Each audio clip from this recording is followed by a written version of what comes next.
Okay, good morning students. Assalamu alaikum rahmatullahi wa barakatuh. Hope आप सब exams अच्छे से किए होंगे। तो हमारे कर्नाटक स्टेट के एसएसएलसी एग्जाम्स चल रहे हैं। पिछले 2 दिन से आप लोगों ने कन्नड़ा किया और मैथमेटिक्स भी किया। मैं उम्मीद करता हूं कि आप सब लोग अच्छे से किए होंगे। और बहुत सारे स्टूडेंट्स ने मुझे रिक्वेस्ट की कि सर आप साइंस भी कर दें तो बहुत अच्छा होगा, इसलिए कि इससे पहले वीडियो में हम लोगों ने अल्हम्दुलिल्लाह मेरी टीम ने मैथमेटिक्स फैकल्टी और सोशल साइंस फैकल्टी, इसी तरीके से कन्नड़ा फैकल्टी, वो सब आपके सामने एक वीडियो रखते गए और आपको एक्सप्लेन करते गए। इसलिए कि हमारे यहाँ पे जो 3 महीने से लॉकडाउन चल रहा था और जिसमें बहुत सारे बच्चे अपनी पढ़ाई से डिस्ट्रैक्ट हो चुके थे, तो we thought let us we bring back them again. So we have posted many videos which were very important और हमारे स्टूडेंट्स ने उसको देखा और उसके फीडबैक भी हमें दिए कि they were very much satisfied and very amazing thing is that कि they got most of the questions from the discussed video what we have posted and uploaded in our YouTube channel. तो सबसे पहले मैं आपसे ये कहूंगा कि अगर आप नए हैं और मेरी वीडियो सबसे पहले आप देख रहे हैं और इस चैनल पे आप पहली बार आ रहे हैं, तो आपसे मैं कहता हूं कि सबसे पहले आप जहां रेड सब्सक्राइब डिस्क्रिप्शन दिख रहा है आपको, वहां पे क्लिक करें और हमारे चैनल को सब्सक्राइब करें। इसी तरीके से बेल आइकॉन भी दबाना ना भूलें कि आपको लेटेस्ट अपडेट्स आते रहे। So today I am here in front of you all to bring about the design of annual exam question paper of 2020. तो मैं कामना करता हूं और उम्मीद करता हूं कि आज के इस वीडियो से आप बच्चों को बहुत सारी मदद मिलेगी अपना एग्जाम जो कल आने वाला है, यानी पीर के दिन। तो चलो बच्चों, आज हम देखते हैं कि किस तरीके से इस साल का पेपर डिजाइन किया गया है। इसलिए कि पिछले 2 साल से यानी 2019 और ये 2020, तो 2019 में हमारा सिलेबस चेंज हुआ था। इससे पहले का पैटर्न अलग था, उससे पहले का सिलेबस अलग था। तो डिजाइन और स्कीम ऑफ इवैल्यूएशन और इसी तरीके से weightage of type of questions, ये सब कुछ डिफरेंट था। तो अगर आप मॉडल क्वेश्चन पेपर 2018 के पहले के रेफर कर रहे हैं तो ना करें, इसलिए कि आपको कंफ्यूजन होगा। तो 2019 से एक नया सिलेबस फ्रेम हुआ। जब नया सिलेबस फ्रेम हुआ तो अकॉर्डिंगली हम लोगों ने सोचा कि weightage to type of questions also should be changed and we arrived to this. तो मैं one by one I will be coming to this. So very important कि आपसे मैं सिलेबस डिस्कस करना चाहता हूं। वो क्या है कि हमारे साइंस में 2 पार्ट बने हुए हैं, पार्ट 1 और पार्ट 2। पार्ट 1 के अंदर 8 चैप्टर्स और पार्ट 2 के अंदर 8 चैप्टर्स। तो पार्ट 1 के अंदर 8 चैप्टर्स जो हैं वो भी what we call it as, उसमें साइंस फिजिक्स भी है और उसके अंदर केमिस्ट्री भी है, उसके अंदर बायोलॉजी भी है। There is a equal distribution of chapters physics, chemistry and biology in both part 1 and part 2। But बहुत सारे बच्चे कंफ्यूज होते हैं और they get distracted and they will lose their confidence और उसका मोटिवेशन कम हो जाता है कि सर इतना सारा कैसा पढ़े। तो today we have come up with a classified way of learning science, which we call it as theme based distribution of marks. ये क्यों बनाया गया है? सबसे पहले तो मैं आपको ये कहता हूं, इसलिए कि देखो बच्चों, साइंस के अंदर बहुत सारे चैप्टर्स आपको छोटे भी मिलेंगे और मीडियम लेवल के भी मिलेंगे और बाज़ ऐसे भी चैप्टर्स हैं कि जो बहुत ज्यादा एलोबरेटेड है, यानी थियरी कंटेंट बहुत ज्यादा उसके अंदर है, तो उसमें आपको ज्यादा मेहनत लगानी पड़ेगी। लेकिन अगर देखा जाए तो उस चैप्टर्स के अंदर से जो मार्क्स लिए जाएंगे वो बहुत कम होंगे। हाँ, ये अलग बात है कि कंटेंट बहुत ज्यादा, लेकिन मार्क्स लिए जाएंगे बहुत कम। तो ऐसे चैप्टर्स बहुत सारे बच्चों को जो डिफिकल्टी महसूस होती है कि सर इतना कौन सा पढ़े, तो इसलिए मैं आज आप लोगों के सामने लेकर आया हूं कि theme based distribution of marks. अगर आप इसे फॉलो करेंगे तो उम्मीद है कि जो बच्चा अपने आप को कमजोर समझता है, देखो बच्चों, मैं तो ये कहता हूं कि कोई बच्चा कमजोर नहीं है। No child is weak in learning but the way of learning is weak. तो आपके पढ़ाई करने का तरीका वो कमजोर है, ना केवल आप कमजोर हैं। तो मैं आपकी मदद करूंगा आज कि अगर आप इस थीम बेस्ड इवैल्यूएशन को फॉलो करोगे तो उम्मीद है कि आप फेल होना तो बहुत दूर की बात है कि कम स्कोर भी नहीं कर सकोगे, बल्कि आपका स्कोर बूस्ट हो जाएगा। देखो बच्चों, हमारे अंदर थीम बेस्ड इस तरीके से क्लासिफाई किया गया है कि थीम 1, थीम 2, थीम 3, थीम 4, इसी तरीके से थीम 5। तो इसके अंदर मैंने इस तरीके से जो डिजाइन किया कि थीम 1 केमिस्ट्री। तो केमिस्ट्री के अंदर कितने सारे चैप्टर्स आ गए, आप देख लें दोनों पार्ट्स उठाकर कि उसके अंदर केमिकल के रिएक्शंस है एंड देयर टाइप्स है, इसी तरीके से एसिड्स, बेस और सॉल्ट्स है, इसी तरीके से जो आपको पीरियोडिक क्लासिफिकेशन मिल जाएगा। तो जितने भी केमिस्ट्री चैप्टर्स हैं, तो उन सारे केमिस्ट्री चैप्टर्स में से आपको मिलने वाले 25 मार्क्स।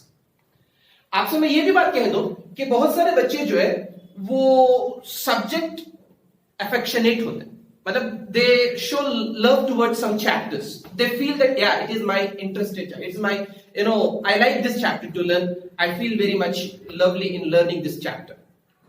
तो बहुत सारे बच्चों को केमिस्ट्री आसान होता है। तो अगर आप सिर्फ केमिस्ट्री के जो 5 चैप्टर्स हैं, अगर उसके अंदर आप थरो हो रहे हैं, तो समझो कि आपके पॉकेट में आ गए 25 मार्क्स। ठीक है, इसी तरीके से मैंने दूसरी थीम बनाई है। अच्छा, अब आप पूछोगे सर इसके अंदर कौन से इंपॉर्टेंट क्वेश्चन है। देखो बच्चों, क्वेश्चंस कुछ भी आ सकते हैं। आपको हमने जो पढ़ाया है क्लासरूम के अंदर, और हमने जो आपको नोट्स दी है, और इसी तरीके से जितना भी हमने आपको सपोर्टिव मटेरियल दिया है, अगर आप उसमें थरो हो चुके हैं, तो समझो कि वो सब कुछ काफी है। जितना आपके पास अब मटेरियल हमने प्रोवाइड किया है, उस पर पूरा भरोसा रखिए, पूरा ट्रस्ट कीजिए। उम्मीद है कि आप जो है definitely going to score distinction marks. Trust on us, the notes what we have provided to you all, definitely you will find the questions from that provided material. तो समझिए कि अगर केमिस्ट्री आपको बहुत आसान चैप्टर जैसे chemical reactions and there types हैं, इसी तरीके से एसिड, बेस एंड सॉल्ट्स है, और इस तरीके से periodic classification, metals and non metals हैं, तो ये जो चैप्टर्स जो है वो बिल्कुल जो इजी है, which you can remember very easily. हाँ, इसके अंदर जो केमिकल रिएक्शंस है, बहुत सारे बच्चे मुझे पूछते हैं sir chemical reaction how to by heart. देखो बच्चों, केमिकल रिएक्शंस जो it is like something formula, a mathematical formula which you do, it comes only after practicing। चाहे वो बैलेंसिंग ऑफ केमिकल रिएक्शन हो या राइटिंग ऑफ केमिकल रिएक्शन हो, तो ये समझे कि मुझे ये चीज प्रैक्टिस करनी पड़ेगी। खैर मैं उस टॉपिक तो नहीं जाऊंगा, ज्यादा वक्त हो जाएगा, इसलिए याद रखें कि अगर केमिस्ट्री जो है आप थेरो है, तो समझिए कि 25 मार्क्स आपको डेफिनेटली आने वाले हैं। इसी तरीके से थीम 2 मैंने इसको जो है लाइफ साइंस यानी बायोलॉजी, मैं इसको बायोलॉजी भी कहूं या फिर लाइफ साइंस कहूं, तो लाइफ साइंस के अंदर जो है जैसे लाइफ प्रोसेस है, कंट्रोल एंड कोऑर्डिनेशन है, रिप्रोडक्शन है, इसी तरीके से हेरिडिटी एंड एवोल्यूशन है। तो ये जो चैप्टर्स हैं आपको इसमें से 22 मार्क्स आने वाले हैं। तो गए कि आप सिर्फ इस 2 थीम के अंदर परफेक्ट हो गए। बहुत सारे बच्चों का दिलचस्प यानी their favourite subject is biology, जहां तक मेरा तजुर्बा है इतने सालों का। तो बहुत सारे बच्चे जो है, इसलिए कि फिजिक्स थोड़ा सा ड्राई होता है, उसके अंदर अजम्पशंस और हाइपोथेसिस होते हैं, तो बच्चों को जो है वो बहुत सारी मर्तबा जो है ड्राई महसूस होता है कि it is a dry subject. So बहुत सारे बच्चे केमिस्ट्री और लाइफ साइंस यानी बायोलॉजी को जो चाहते हैं और उससे ज्यादा जो है इंटरेस्ट देते हैं। वजह क्या कि chemistry is something where they deal with lot of chemicals, colourful chemicals, reactions, and they are going to found a new products. So it is really it's going to amaze them, it's amazing.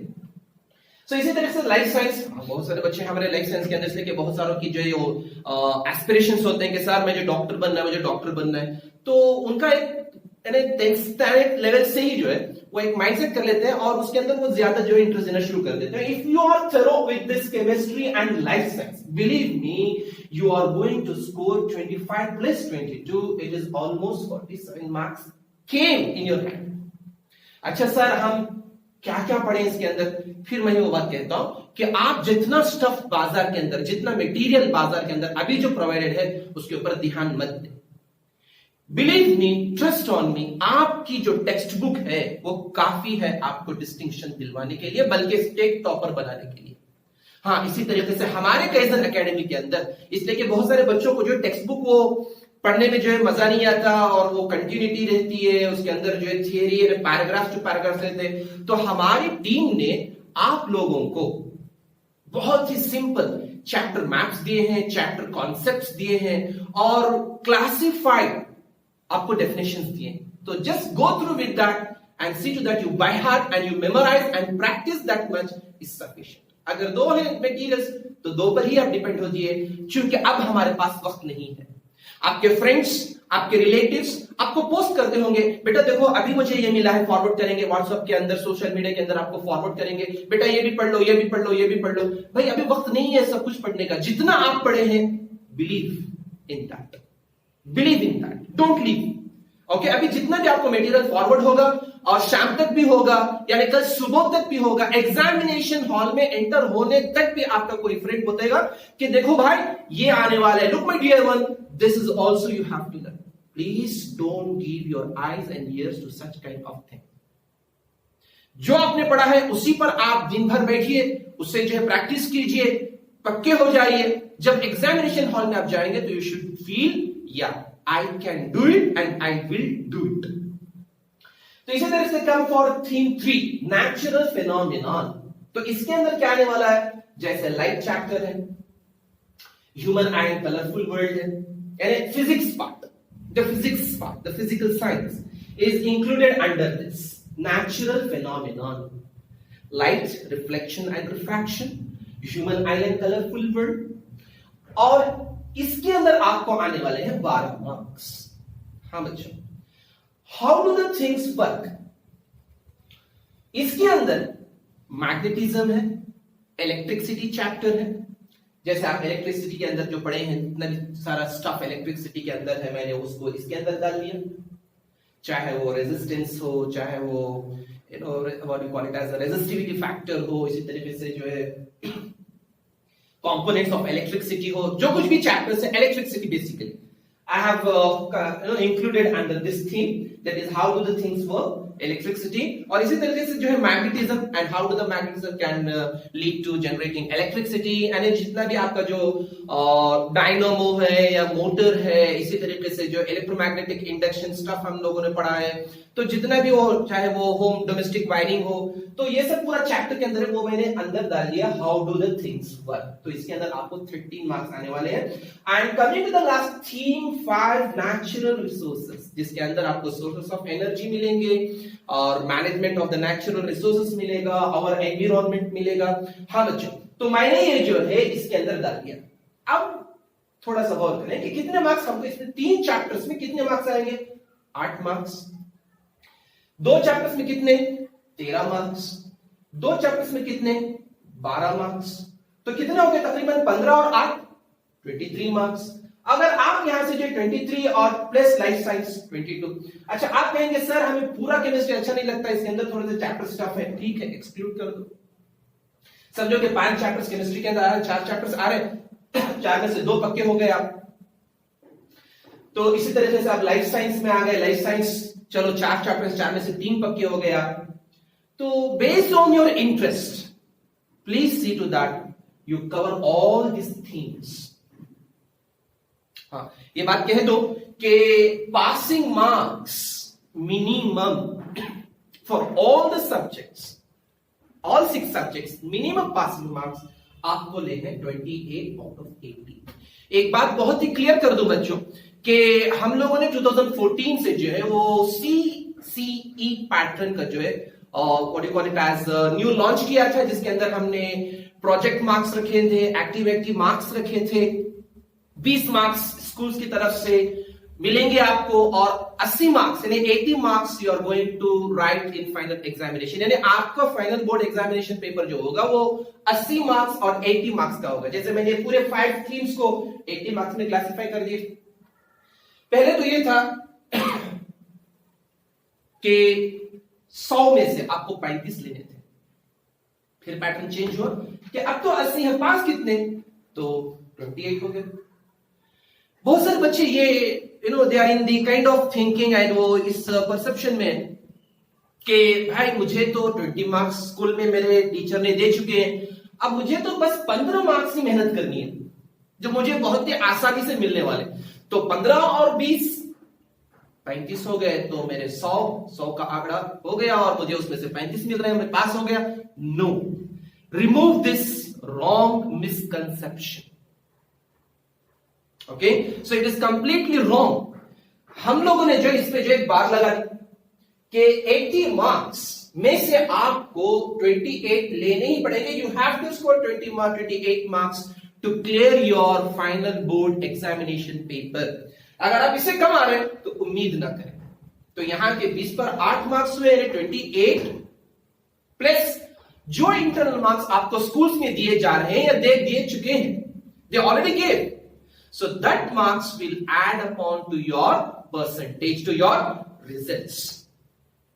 Okay, so that is going to increase your percentage. The weightage of percentage will be increased. So here 28 plus 20, 48. Similarly, you have scored 58 plus 20, 78. First करो कि 70 और 20, 90 marks. So आप ये दिमाग से निकाल दें कि मुझे 35 मार्क्स किसी हाल में लेना है, तो 20 मार्क्स तो मुझे मिल चुके हैं अपने स्कूल के अंदर, बस मुझे 15 मार्क्स की मेहनत करनी है तो मुझे यहां से मिल जाएंगे। तो ये बिल्कुल आपकी गलत सोच है। Take it out this from your mind. So keep this very much important. अब 28 marks, is it very difficult? Very simple, very simple, just simple. Believe me, you are going to write a very simple exam tomorrow. सबसे पहले यही बात आप अपने दिमाग में रखें, आपका एक माइंडसेट बना ले कि साइंस इज जस्ट सिंपल। ये जो बड़ा पहाड़ बना के आप लोगों को बताया जाता है बेटा साइंस बहुत डिफिकल्ट है, भाई ये लाइफ साइंस है जो आप अपनी डेली लाइफ में देखते हो, जो एक्सपीरियंस करते हो, जो फील करते हो, तो ये सब वही है। सो आई वाज डिस्कसिंग कि आप लोगों को मालूम हो गया कि 28 हमें लेना ही है, तो कैसे लेंगे? It is just simple. Coming out of this, that is theme based distribution of marks. अब मैं बताने वाला हूं कि weightage to type of questions. तो इसमें आपको अंदाजा लग जाएगा कि हम लोग कैसे मार्क्स को स्कोर कर सकते हैं। How can we actually grab the marks? So यहां पे एमसीक्यूज आपको आने वाले हैं, मल्टीपल चॉइस क्वेश्चंस, 8, 1 मार्क्स के लिए 8 मार्क्स। अटेम्प्ट कैसे, मैं उसे बाद में आऊंगा, how to attempt the paper, थोड़ी देर में मैं आने वाला हूं। I am coming very shortly. Very short answers, यानी 1 मार्क्स, आपको सिर्फ keyword of the answer mention करना है। You need not elaborate. जैसे for example, what is solar cell? So solar cell is a device which converts solar energy into electrical energy. बस खत्म हो गया। तो वेरी शॉर्ट आंसर। इसी तरीके से what is the displacement reaction, what is the combination reaction? तो आपको जो डायरेक्ट क्वेश्चंस पूछे जाएंगे या फिर जो कोई फार्मूला आपको पूछा जाएगा कि what is the formula to calculate the power of the lens, what is the mirror formula. इसी तरीके से आपको व्हाट इज लेंस फार्मूला। इसी तरीके से आपको जो पूछा जाएगा कि write the formula to calculate the resistance in series, resistance in parallel. और इसी तरीके से जो आपको पूछा जाएगा write the formula to calculate the resistivity. तो आपको जो यहां पे कोई लंबा चौड़ा आंसर लिखना जरूरी नहीं है। So just you have to write very short answer. 1 line या 2 लाइन में आपको खत्म करना है, तो आपको मिलने वाले 8 मार्क्स। इसी तरीके से शॉर्ट आंसर यानी 2 मार्क्स एटलीस्ट। देखो बच्चों, एक चीज याद रखो कि अगर आपको 1 मार्क्स के लिए पूछा जा रहा है तो मिनिमम आप जो है 2 सेंटेंस लिखिए, at least right 2 sentence. The reason is why if one sentence is going wrong, at least you will get 1 sentence correct and you are going to sustain with that marks, you are going to recover that marks. नहीं sir, ये तो एक ही marks पूछा है ना, तो why we should elaborate the answer? आप, मैं नहीं बोल रहा हूं कि आपको half a page या full page या quarter page, no, not like that. I'm telling that at least it is asking for the 1 marks, you write 2 sentences. तो इससे जो है इवैल्यूएटर जो करता है ना, इवैल्यूएशन करने वाला, उसे जो पता अंदाजा चल जाएगा कि yes this child is totally prepared, really he is a talented. The winning field to you all is to impress the heart of evaluator. आपको जो प्रेजेंटेशन है ना, मैं वो भी आऊंगा थोड़ी देर में, मैं आने वाला हूं। So coming to the next, short answers, यानी 2 मार्क्स के लिए आपको 8 क्वेश्चंस आने वाले हैं। तो यहां जो 8 क्वेश्चंस हैं, तो from which theme they are going to ask, that I can not tell. If you are पक्का in any one of the 3 themes, definitely you are going to score the marks. इसलिए जो है मैं आपके ऊपर छोड़ दिया हूं कि आप इस थीम को देखिए, और थीम को देखने के बाद आपको अंदाजा लग जाएगा कि I'm not very strict about that you have to go through all 5 themes. No, 16 chapters अगर आप really you are going to become the topper, आप जो स्टेट टॉपर बनना चाहते हैं, तो आपको पूरे 5 themes को जाना पड़ेगा। नहीं सर, बस मैं मैनेज कर लूं तो 75, 80 मार्क्स डिस्टिंक्शन, तो इट्स योर चॉइस। सो ये जो 8 मार्क्स आने वाले हैं, यानी 16 मार्क्स आपको मिलने वाले हैं। 8 questions, 2 marks 16 marks. Okay, 2 marks each question into 8 16. तो ये हुआ, तो इसके अंदर क्या लिखेंगे sir? At least 4 sentence, at least 4 sentence. Understanding it? समझो कि what is the chemical reaction, what is the combination, chemical combination reaction. तो बस इतना पूछ रहा है, राइट इट्स एग्जांपल. तो वो कह रहा है कि right it's example, one example. आपका तो किस्सा खत्म हो, लेकिन आपको मालूम है, आपकी प्रिपरेशन इतनी अच्छी हुई है कि you know at least 3 to 4 examples. तो इसमें आप क्या करेंगे कि वो एग्जाम से भी लिख देंगे. Yes, believe me, it's going to impress the evaluator. It's not mean that you're going to get the bonus marks, but definitely somewhere, you will realize and you will feel, yes, the presentation matters. Coming to the long answer, तो long answer के अंदर हम कैसे करें? बहुत सारे बच्चे चाहे लॉन्ग आंसर हो या वेरी लॉन्ग आंसर हो या ऐसे टाइप ऑफ आंसर यानी डिस्क्रिप्शन टाइप ऑफ आंसर है, तो इसके अंदर जो है बहुत सारे बच्चे, जहां तक मेरा तजुर्बा है कि जब इवैल्यूएशन हम लोग करते हैं तो पैराग्राफ्स टू पैराग्राफ्स लिखते हैं. तो इसके अंदर एक बात याद रखो बच्चों, इवैल्यूएटर के अंदर उतनी क्या कहते हैं कि पेशेंस नहीं होता कि वो आपका पेपर जो है इवैल्यूएट करे आराम से बैठकर, बिकॉज बहुत सारे पेपर, थाउजेंड्स ऑफ पेपर्स हमारे लिए रहते हैं. तो how to make it very easy. जो भी आंसर है, चाहे वो लॉन्ग आंसर हो या वेरी लॉन्ग आंसर हो या फिर जो डिस्क्रिप्शन टाइप ऑफ आंसर हो, यानी जहां पे आप डिटेल एक्सप्लेनेशन कर रहे हैं, ऐसे टाइप ऑफ आंसर, यानी ये पहली बार लॉन्च हुआ है, अब तक ये चीज नहीं थी, है ना. इस साल से आपको 5 मार्क्स वाला क्वेश्चन डेफिनेटली गोइंग टू. ठीक है, इस बात को याद रखें आप. कैसे लिखेंगे हम लोग? तो इसको जो है हम लोग point wise, believe me, point wise. तो इसके अंदर जो है आपको एक क्वेश्चन पूछा जाएगा कि कोई प्रिपरेशन है या कोई केमिकल रिएक्शन है, या फिर आपको जो है he is asking about the reflection, loss of reflection, इसी तरीके से जो है लॉस ऑफ रिफ्रैक्शन, या फिर आपको जो है समझ करो कि आपको इलेक्ट्रिसिटी के अंदर कोई क्वेश्चंस पूछ रहे हैं. तो जो कुछ क्वेश्चन आने वाला है, let it be whatever, but don't write in paragraphs. Describe your answers in points. अगर 3 मार्क्स के लिए तो 6 पॉइंट्स बनाइए. Believe me, you are going to score the marks. Coming to the very long answer, चाहे ये भी हो और या फिर जो ऐसे टाइप हो, सबसे पहले आप ये बात रखें कि आंसर जो लिखेंगे वो पॉइंट वाइज लिखेंगे, पॉइंट वाइज लिखेंगे. पैराग्राफ वाइज वो लैंग्वेजेस में चल जाएगा, लेकिन when you come to core subjects, keep this in your mind, especially in the science and social studies, आपको आंसर्स पॉइंट वाइज में लिखने पड़ेंगे, इसलिए कि जितने पॉइंट ज्यादा होंगे अच्छे से और करेक्ट, आपको जो है मैक्सिमम फुल मार्क्स मिलने वाले हैं. हो सकता है कि पैराग्राफ के अंदर कुछ मिस्टेक्स भी हो और उतना पेशेंस ना हो, और पूरा पैराग्राफ पढ़ने में आपने जो है ग्रामेटिकल मिस्टेक्स भी किए होंगे, lot many things going to happen, but point wise. So आप जो आंसर पढ़े हुए हैं उसे आप पॉइंट्स में ब्रेक कीजिए. अगर वो फुल 1 पैरा है तो 1 पैरा में जो है आप पॉइंट स्प्लिट कीजिए and write that points. If there is a 3 marks, keep in your mind 6 points, 4 marks, 8 points. अगर 5 marks के लिए तो मिनिमम आपको 10 से 12 points तो लिखने ही पड़ेंगे. So this is all about the discussion on the weightage to type of questions. अच्छा, अब आप पूछेंगे सर कुछ इंपॉर्टेंट क्वेश्चंस तो बता दें. सर देखो बेटा, मैं बता नहीं सकता. I cannot just tell that which question is important from this chapter, which question is important from this chapter. इसलिए कि ये बोर्ड का एग्जाम है, आपको सब कुछ पढ़नी है. हाँ, इतनी तो हम लोगों ने कोशिश की है कि इतना तो हम लोगों ने आपको बता दिया कि see this is most expected question. हम आप लोगों को दे चुके हैं, एक बार उसे गो थ्रू कर ले, but don't just rely on that. could be changed. अगर आपको long answers, very long answers, ऐसे कैसे क्वेश्चंस पूछे जाएंगे, इसमें पूछे सकते हैं. आपको डायग्रामेटिक क्वेश्चंस आ सकता है, आपको प्रॉब्लम बेस्ड क्वेश्चन आ सकता है, या फिर आपको जो है क्या कहते हैं उसे एक्सप्लेनेशन टाइप ऑफ क्वेश्चन आ सकता है. So they can ask in this 3 section. बस इसके अंदर जो आपको बहुत ही कंसाइज आंसर लिखना है. You have to make your answers very short, but remember that you write in point wise so that you can score your marks. So this is all about the discussions. So now, what I tell you, the very important thing is how to score marks in science.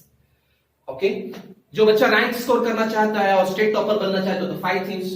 जो बच्चा अपने आप को कमजोर समझता है, मैंने कहा था कि you don't feel that you are weak, but realize that your way of learning is weak. तो जो बच्चा अपने आप को कमजोर समझता है और पूरा नहीं पढ़ सकता, तो इस थीम बेस्ड पे आप रिलाई हुए। इसमें से जो चैप्टर्स आपको समझो कि 16 चैप्टर्स में से आप सिर्फ 10 पढ़ चुके हैं या 8 ही पर आपको जो है महारत हासिल है, don't worry, okay, definitely you are going to pass. अगर 8 भी चैप्टर्स आप पढ़ लिए सोशल के अंदर, you are going to clear science, believe me, you are going to clear your science. वो कैसे कि जब पेपर अटेम्प्ट करोगे, the very most important thing is आपको 15 मिनट दिए जाएंगे पेपर पढ़ने के लिए। When the paper comes in your hand, see that, go through completely. Don't blindly open your pen and start writing. Blindly don't jump onto the paper. Think before you ink. याद रखें इसको, think before you ink. तो think कैसे करेंगे? जैसे आपको paper हाथ में मिल जाएगा तो आप बैठ के जो है पूरा उसका मुआयना करें, go through complete paper. तो पढ़ते वक्त जो जो आप क्वेश्चंस पढ़ेंगे और जैसे आप आंसर्स रियलाइज करें, रिमेंबर करेंगे, वहां पे हल्का सा एक पेंसिल से निशान डाल देना कि this is what I am going to write fast. तो पूरा आपको 15 मिनट के लिए मिलेंगे, यानी 3 hours 15 minutes we are going to allow for this examination. तो 15 minutes exclusively to go through question paper. तो आप टिक कर लें, please don't jump directly on to MCQs. आप इसे थोड़ी देर के लिए नेग्लेक्ट कर दें, don't touch, don't read, because जैसे आप एमसीक्यूज में हो सकता है कि इसमें जो है easy level, difficult level, skill based, knowledge based questions होंगे जो आपको जो कंफ्यूज करने वाले होंगे। तो इससे क्या होता है कि भाई पेपर इतना tough, believe me dear students, paper is not going to be tough, it is your preparation which makes paper tough. जैसा आपका प्रिपरेशन होगा ऐसा आपको पेपर नजर आएगा। अगर आपका प्रिपरेशन टोटल है तो आप कहेंगे भाई पेपर तो इट वाज टू इजी। अगर आपका प्रिपरेशन है ना ऊपर नीचे हुआ है तो बिलीव मी आप कहेंगे कि भाई पेपर वाज टू टफ। इसी तरीके से अगर आपकी राइटिंग स्किल स्लो है तो वो आप कहेंगे पेपर वाज टू लेंथी, या I could not attend full paper, it was too lengthy ना। आप अपनी राइटिंग स्किल को बढ़ाना पड़ेगा। एक तो आपको राइटिंग स्किल बढ़ाना पड़ेगा और आपका प्रिपरेशन के ऊपर आपको नजर रखनी पड़ेगी कि हाउ आई एम प्रिपेयर्ड। अगर आपका प्रिपरेशन टोटल है तो आपको पेपर बिल्कुल आसान नजर आने वाला है। तो it is going to just be simple. तो don't jump on MCQs, go to 1 marks, 2 marks, read long answer, very long answer, an essay type of answer. तो इसमें क्या होगा कि आप पढ़ेंगे जो आपको आंसर्स, हाँ I know this, I know this, I know this, तो आप हल्का सा जो उस पर एक डॉट डालते चले। पूरा पेपर हो गया। तो पूरा पेपर होने के बाद आप लिखेंगे। कैसे लिखेंगे? वेरी इंपॉर्टेंट, बहुत सारे बच्चे याद रखो इस पॉइंट को। हमारे यहां पे जो क्वेश्चंस कंटिन्यूटी होती है from question number 1 to question number 38, तो ये होंगे कंटिन्यूशन 1 2 3 4 5 6 7, इस तरीके से जो है चाहे मेन जितने भी हो, लेकिन question number will be continued irrespective of means। First main के अंदर आपको 8 क्वेश्चंस, सेकेंड मेन के अंदर 8, थर्ड मेन के अंदर आपको 8, फोर्थ, फिफ्थ एंड सिक्स्थ। तो मेंस आपको different, but question number will be continued. तो इसमें याद रखें कि जो मेन भी आप शुरू करेंगे तो वहां पे जो question specified, like for example 1 to 8 MCQs finished, we are going for second main very short answer 1 marks questions। so यहां पे क्वेश्चन नंबर शुरू होगा 9, तो आपको 9 ही लिखना पड़ेगा। अगर आपने भूले से by mistakenly you have mentioned again 1 since the main is new, तो आपको इस क्वेश्चन पे जो आंसर सही लिखा है आपको, believe me, you are going to get 0 marks। Why? Because the mistake what you committed is, instead of continuing the number, you wrote a new number for a new main। तो evaluation के मौके पर evaluator को बहुत difficult होती है, वो सिर्फ क्वेश्चन नंबर देखता है। तो क्वेश्चन नंबर देखने से हमें मालूम हो जाता है उस क्वेश्चन पे वो क्वेश्चन पूछा गया है, तो वो बस करेक्ट कर देता है। तो आप जो है इस बात का ख्याल रखें कि whenever you start a new main, please see to that respective number and mention that properly in your answer script। तो लिख लिए, तो हमने पूरा आंसर कर दिया. तो I know we have read, yeah, this I know. So when you start, you can start from anywhere. Yeah, you feel that, yeah, this I know very well. You can start from, just mention the main number and write a question number 38 and start. आपको यहाँ पे यानी समझो कि 5th main में मुझे ये question आ रहा है, no problem. You can just write the main and write a question number, start writing answer. You don't think that I should go, I have to follow this. No, what you have to follow is question number, irrespective of means. तो ये हुआ. तो इसके बाद the next thing is what you all have to keep in your mind. Avoid your scratches. Avoid your scratches. Overwriting, using of marker is prohibited. Overwriting, avoid scratches. ये सब है ना बेटा, आपके प्रेजेंटेशन लेवल को लो करने वाले हैं. बिल्कुल आपको मार्क्स नहीं मिलेंगे पूरे. It will really going to damage your score.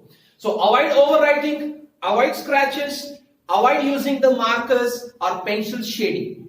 So think before you ink. Don't put blindly pen on your paper and start writing. First recall answer in your mind, then write it down. This is how you can avoid your mistakes and you can boost your marks. So this all of the discussions. तो ये हुए theme based 80 marks और ये हुए 80 marks the weightage to types of questions. तो score कैसा करेंगे sir?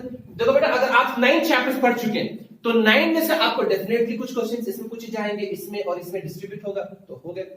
तो इसी तरह से मैं क्या कहना चाहता हूं आप लोगों को, if you are thorough in 10 chapters, repeat the same 10 chapters till you go into your examination hall. If somebody is telling no, this is also important, don't give your eye and ear at this moment to that. Okay, fine, you go ahead with that, but I am satisfied with what my preparation. Definitely, if you are thorough with 9 chapters, yes, definitely. At least तो आपको जो है 16 chapters में से minimum 8 से 10 chapters तो आपको अपने दिमाग में रखकर जाना ही पड़ेगा. उस अगर कोई टॉपर बनना चाहता है, डिस्टिंक्शन स्कोर करना चाहता है, it's up to you. Okay, so this is all about the discussion. So you all will follow the question number properly, and you will avoid your mistakes, and you will avoid your overwriting, scratches. And एक बात याद रखो बच्चों कि when you are going to examination, use a single shade pen. कोई बच्चा जो है डिफरेंट कंपनीज के जो डिफरेंट शेड पेन्स होते हैं, तो इसमें क्या होता है कि आपका जो प्रेजेंटेशन लेवल है वो लो हो जाता है.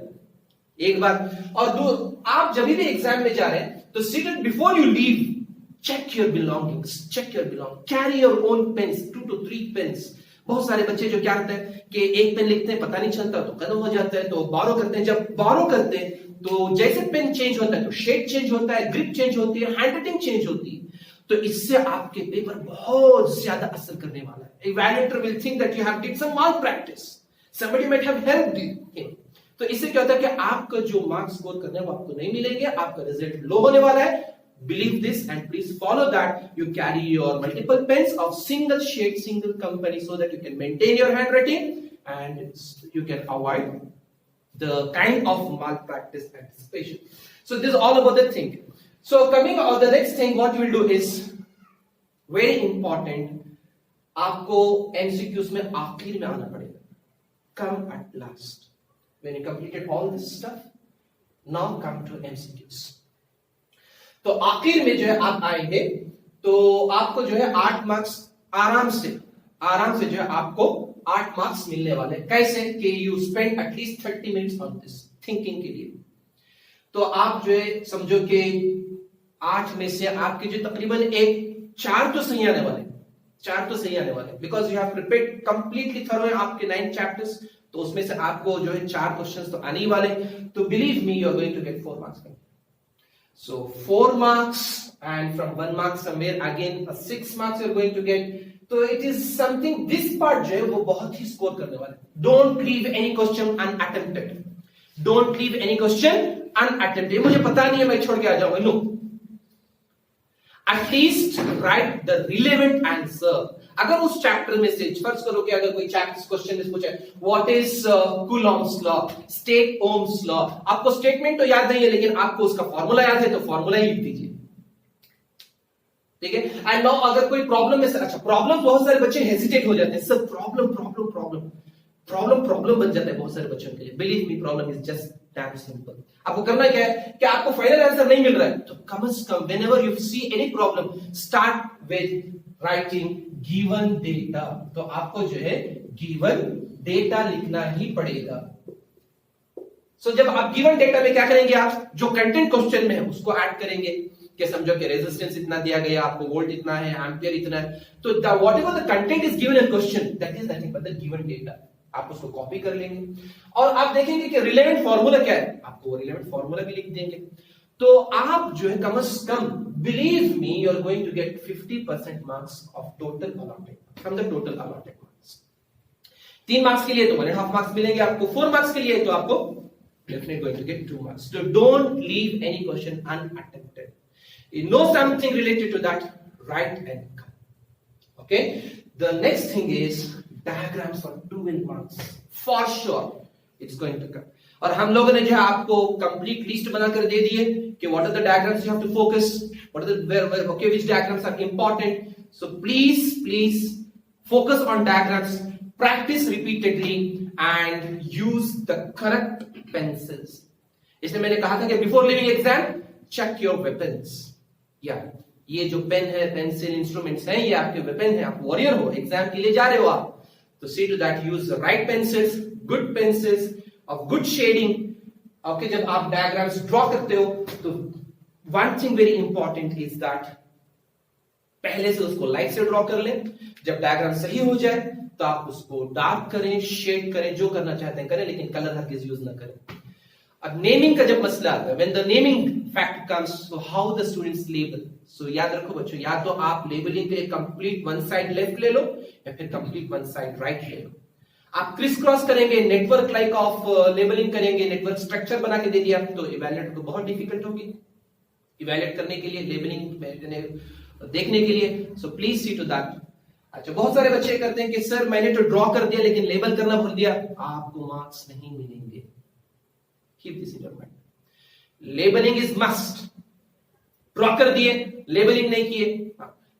बहुत सारे बच्चे ड्रॉ नहीं करते लेकिन लेबलिंग सही करते हैं, तो आपको मार्क्स मिल जाएंगे। इसलिए हमारा जो डिवीजन होता है कि लेबलिंग के लिए इतने मार्क्स और ड्रॉइंग के लिए इतने मार्क्स। तो अगर 4 लेबलिंग फर्स्ट करो कि आपको 4 मार्क्स में जो एक डायग्राम आ रहा है, तो डायग्राम के लिए 2 मार्क्स, लेबलिंग के लिए 2 मार्क्स। अच्छा, कितनी लेबलिंग को मार्क्स में? Half marks for 1 labelling. Don't miss this opportunity. Scoring in science just simple. So 12 plus 8 plus 8, तो यहां पे 16 हो गए, यहां पे 12 हो गए, कितने हुए? 28। बस आप इतने चीजों में 28 ले सकते हैं, ये सब तो आपका बोनस था, right? So believe me, this is all about the discussion on the science pattern, the design of annual exam question paper, theme based distribution marks, weightage to type of questions, और इसी तरीके से diagrams और minimum marks which you all require. ठीक है? So if you have any doubts furthermore, please leave your comments, your doubts in the comment box so that I can go through and I can clarify that doubt till you reach your examination. But याद रखो, at this moment, don't give your eyes and ears to all other stuff unnecessary which is falling into your social media.